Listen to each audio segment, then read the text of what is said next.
evaluating the tape the other day, looking at the field, at the offense, defense, special teams. I thought offensively, I thought we come out very strong. Thought we started very fast, did a great job at a 17-play drive. Scored 2 out of the first 3 drives, did a nice job. I thought we had good balance. Thought we ran the ball better. I thought the offensive line played better in this game. Thought had some substantial runs and things they did, and even a couple pulls that Kellen had late that he scrambled could have been really good runs the other way. So I thought I think they improved very well over the break. Got some continuity, pass blocked decently well in the game. Got some sacks at the end, but a couple of those are when you get having to throw as much as we did. But I thought that we know that from that standpoint. Thought anything we had the 3 and out, and they had that critical fumble there, and then of course had a great 2 minute before the half. I thought the drive of 2 minutes before the half was very critical, going down and getting points. I think it's 2 weeks in a row we've gotten that. Did that, come out, and then got a 3 and out. We missed one throw, and then got a touchdown drive and got back, and then we got that critical penalty on that drive. We were going into the fourth quarter, and you're down 2 scores, and you got the ball and you're moving. You had a critical first down. Did a nice job. Then we got that, and they scored, and then got it out, and then they got the block punt, and then we come back and scored again. But moved the ball well. Thought we did what we did. A lot of the things in it, not a lot of missed assignments. Not even you missed a throw, maybe a drop, a play you could have made. Got beat on a block, physically got beat, or by my technique, but not from assignments. Communication was well, things were well. Guys were hats on the right place, making the right calls, doing the right things from that standpoint. I thought we improved greatly. But against them, a team like Alabama who's scoring at the rate they're scoring at, there's no laps for anything. You got to make plays, and they got good players. And we scored 28 points. Could have scored a little more, but that wasn't enough. Defensively, got to do a better job. We didn't, they didn't have to punt till the fourth quarter. They got the ball in good field position, but still at the same time, we got to do a better job of getting off the field on third down. They hit some critical third and longs, and we didn't tackle in space as well. But they got good skill guys. It has a lot to do with the people and the personnel in which they have. Listen, it's hard. Nobody gets those guys on the ground very well out there in those situations, and we got to keep leveraging the ball, practicing those things. Work on the pass rush. Got to get a better deal in our pass rush. And some things we did. Created 1 turnover. Got the big interception there. That was a pass between both teams. Had 1 and 1, and in that situation. But we got to get a little bit better. And getting off on some of those third down situations, we had some momentum when we were scoring on offense. Could have got a couple of stops, could have been critical. It was like offensively. You got to score your object is to score every drive. We scored 4 of the first 8, ended up being 5 of the 12, had 5 of the first 11 in that regard. But defense got to do a little better job that way and just clean some things up, keep on the blitz pressures. And we were bringing pressure, we were almost getting there, but you got to make sure that coverage stays locked up long enough to that quarterback just have to hold that ball just that split second so you can get that hit. So it's a combination of things. Kicking game, very disappointing how there, because we've been very good in the kicking game, and first parts of it, and just also kick placement. Our hang time and kick placements were not where we needed to be, and that's a big part of how you got to cover kicks. We weren't getting as much hang in our punts or our kickoffs, in which we normally do, and but then at the same time on our kickoff coverage, got out of lane discipline, had to cut across in what we call knife a couple times, and we didn't. We stayed outside, which created a lane, and when you fit all those gaps, it's just one lane.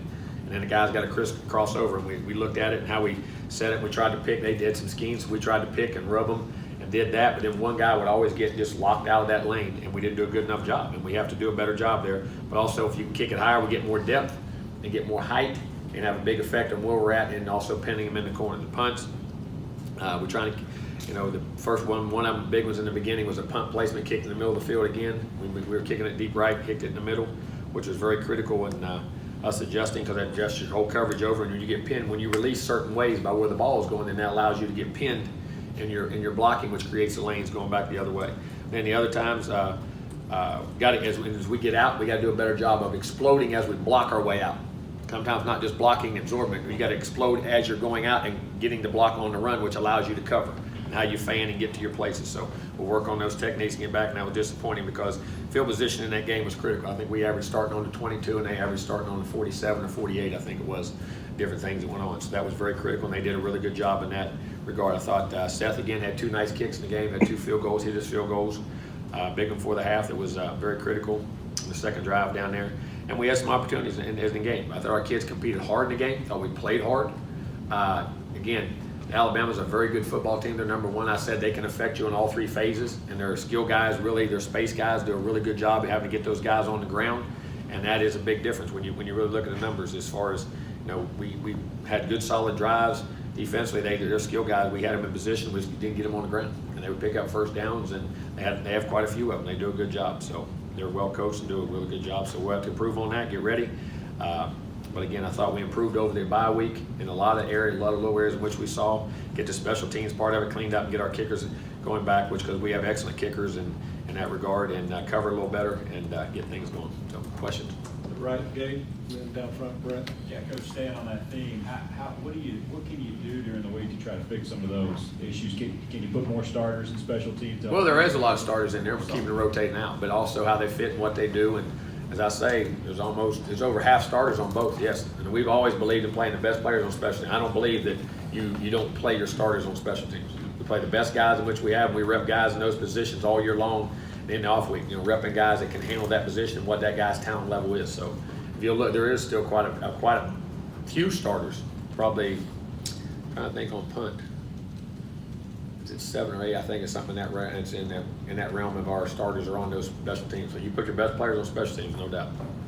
Down front, Brett. I guess this is a special teams edition. So how do you split up your special teams duties, and have you always done it that way instead of having a dedicated coach? And why is that? Because each guy has it one time and he can specify. If you take one coach off, then you lose a complete position coach on what you got. So each guy, we have guys, we overlook it as a group, and then each guy is specified. I'm the kickoff specialist, I'm the kickoff return specialist, and guys have done it in the past. We had three guys on our staff that have been special teams coordinators. So we all sit there as a group and we do it as a group, and looking at it, how we're going to cover, what we're going to do, and those things. So we spend as much time on special teams as anybody. Like I said, a lot of people only practice on Monday. We spend over 30 minutes on Monday on special teams, getting our schemes in, and then on Thursday it's about 30 minutes, and then it's about 18 minutes on Tuesday and Wednesday. So we spend ton of time, ton of scheme, and it's not that because we have one back. We've been exceptional in our special teams as far as coverages and things we've been doing, and didn't do it one game. So we got to make sure we're doing things right, got the right people in the right places. To the left, Travis, and then to the right, Ole. With how effective Kellen's been running the ball as of late, how do you balance with him running the ball, getting those extra yardage, and being able to protect himself when he's taking more hits? Well, usually when you're running the ball out of the pocket, you don't take the hits you take in the pocket because you know when those hits are coming. You may get hit, you may do, but you got to play the game. If it's committed that you run it, you run it. If you throw it, you throw it. If you hand it, you hand it. I mean, those are all dictated a lot of times by the defense, and certain schemes you can control that more so on, which we do. You got to be able to handle it because you can't make it. You got to have guys be able to just hand it and make your plays. But at the same time, by what they do on defenses, that's the way the game's being played now. Whether it's an RP, like a lot of our, I had some nice throws and we had some really nice runs blocked on RPOs. That's just the way this game is being played now, and you have to do it. So it's a decision-making game for the quarterback. And the punishment you take out of the pocket, I always said, is usually not as drastic as what you take in the pocket because of those are sometimes the hits you do not see and are confined in a tight area. Right side, Olin, and then to the left, Chuck. Yeah, Coach, y'all had some struggles last year, and then it changed, and y'all finished the season really strong. So if you think back, what changed, and are you seeing anything, any indicators this year? We just got better at what we did and understood the scheme and guys being in the system, and and like this year we played some really good football teams too. We played some really good teams on that side, and I bet we're, like I say, we got a pretty good football team too. You see in spurts in which we play. We got to play more consistent. We get more experience, but then you get comfortable and guys know their roles, and there's a lot of young guys in roles right now that are really growing and that I think are getting better. And I think as you practice during the season, you get better. You should get better. You don't practice to endure. The way we practice, we should be getting better each week, and that's what happened last year as we continue to go. We won some really tight games and learned to get over those humps. And as our players understand the schemes and what they're being able to do. Chuck, and then to the right, Gabe. And following up on the improvement and that sort of thing, and this may be a dumb question, but when you're evaluating, probably is, but when you're evaluating your team, how difficult is it when you look at the 3 losses that come against teams that are 17-1 in terms of gauging improvement, gauging consistency, gauging breakdown? There's everything in public and coaches too. It's still wins and losses. You got to win games, but at the same time, you got to be able to see how a young man is getting better and more consistent when you grade him out. Because each player gets graded out individually. I grade the whole team. I grade the plays. Are the plays there? Are they not there? Can they be executed? Is it something that we're running? I call into a dead play sometimes. Every now and then a defense has something called or an offense has something to get you. But those aren't the things. But the thing you grade, how much more consistent is he? Then you look at the guy he's playing. Sometimes the guy's playing against a first-round draft pick. Sometimes the guy's not a draft pick. So you got to judge who his competition level is, how his consistency is, how his steps are, and you got to stay the course because you can see a lot of things that other folks don't, and that other folks don't care about. And I don't mean that in disregard because, listen, fans and people want wins, they want results, they want success. We all do. Coaches do too. But we have to keep things in perspective of how we're looking at the film and what we see on the film as guys are growing and getting much better. And that's how you do it as a coach. Right side, Gabe, and then to the left, Suzanne. Jimbo, over here, how significant is it to this offense and for this offense moving forward that Jalen is starting to be a big part of the vertical passing? It does, and because you attack the middle of the field, you get third down throws, you get first down throws, and it's another weapon which can take pressure off your wideouts. I mean, those things are always getting there, and he's getting much better, not just in, we talk about the passing game, but he's learning to block better. Because he was always a guy that was flexed out. He's learning to put his face on blocks, and just like Jace had to learn. Jace was basically a wide receiver when he came here that was not involved in blocking, and by the end of the year became a good blocker. I mean, he's evolved into that. We're in that same process as he keeps coming and where he's doing. But he's got a chance to be a really, really good football player. To the left, Suzanne. I wanted to ask you about your running game. Almost half your yards came in 2 games against Lamar and Texas State. Are there any guys on the bench that you might look at and put in the rotation other than the 2 guys they're using? There's not many other guys there. I mean, do you think that this is a situation Cordarian, where that's you can- about it. And also the game, I thought we ran the ball the first 3 or 4 drives really well. It got in the game where it became a 2-minute drive, then we got behind, they scored the first drive of the second half, and the game dictated. I thought we ran the ball much better in that game. If you look at the film and study the film on the runs, he pulled a couple RPOs that he hit Courtney one for about a 14-yard gain. He pulled one and ran down there on the goal line to the one when we scored the first touchdown. It was about 12. If you look, if he hand off the counter too, because that was blocked well, I think our running game actually has gotten better in the last 2 weeks. It doesn't always show as far as by the backs or what's going on, but by how the game with the RPO game, sometimes those don't get thrown or get ran because of what dictates on defense also. But it's getting better, and our players, we'll just keep repping these young guys and what we got, because the backs we have right now is him, Cabody, and Cordarian. That's the tailbacks we have.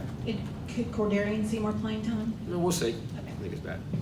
He missed a week of practice a week ago. He had a family issue that he wasn't involved in practice because of just a family thing he had to take care of. That was nothing on his part. That he missed a week. To the right, Coach, right back. How close do you feel like this team is to kind of flipping that switch and right some of these wrongs and make these plays? Well, I don't think there's as many wrongs as some of the people we're playing, but we got to get more consistent. We're getting better each week. We got better this week than we were the week before, and we'll hopefully line up and get better this week. I mean, we'll see. Let's keep practicing, sawing wood, and put them in a position to be successful and coaching them up. To the left, Cease, and then Alex.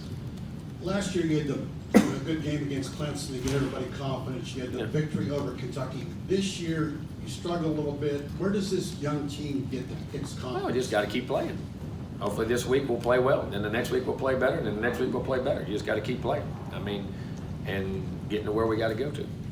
Follow up by coming special teams. At Florida State, when you won a national championship, wasn't one of your assistants just specifically?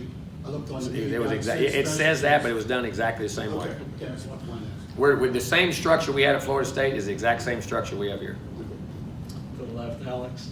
Hey, Coach, kind of looking at Ole Miss, what can you say about the way they're really running their offense with the 2 quarterbacks and then the run game especially? They do. I mean, one can really throw it and run well, and the other one can really, really run. I mean, he's fast. I mean, he's 4.45 fast. I mean, really fast, and they're doing a good job of just putting together what they have to do. Young backs, and they can throw it and keep you spread and go no huddle. But they're dynamic players. They say they hit a couple big runs in that game against Missouri last week. I know that quarterback came in and did a real nice job. Go right side, Gabe, and then to the back. I was basically going to ask about their QB run, but you face a lot of these offensive guys that do QB run, but they all do it kind of a little bit different. Everybody's a little different. What's unique about the way Rich Rod does it? Well, I mean, one, they rotate quarterbacks, which does that, which, you got to be careful because you think one runs, one throws, and all of a sudden they twitch it up on you, and you know that part of it. But, I mean, it's still counters, it's powers, it's stretches. It's still the same kind of run, zone reads, and it's still the same. They're doing it in no huddle. They'll do it from a lot more spread looks and what they're doing, but they just do it and do it well, and that's their identity. Coach, back behind the lights. By playing such a run-heavy team, do you feel like I guess to your advantage preparing for a team like this rather than Tua and Alabama? Well, it is as far as, I mean, you say a run team, but they still throw it, and I mean they still make plays. And you look, they're still throwing a couple hundred yards a game. and they make enough plays that way, and that's why I say they run to throw, Alabama throws to run.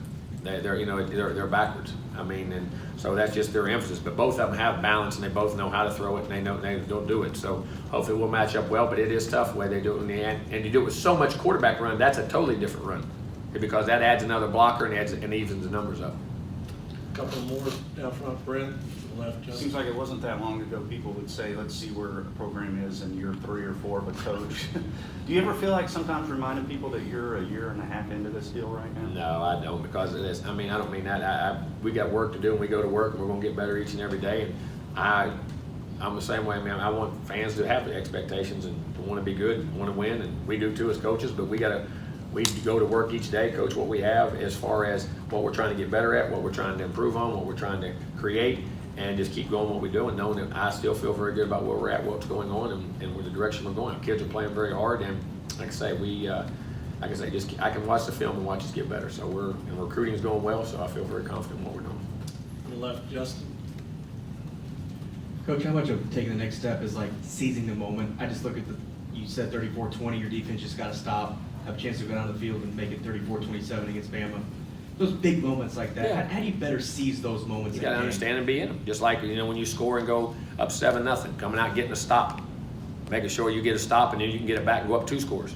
I mean, both sides. I mean, as a team, you just got to understand how to do that, and you understand the other teams.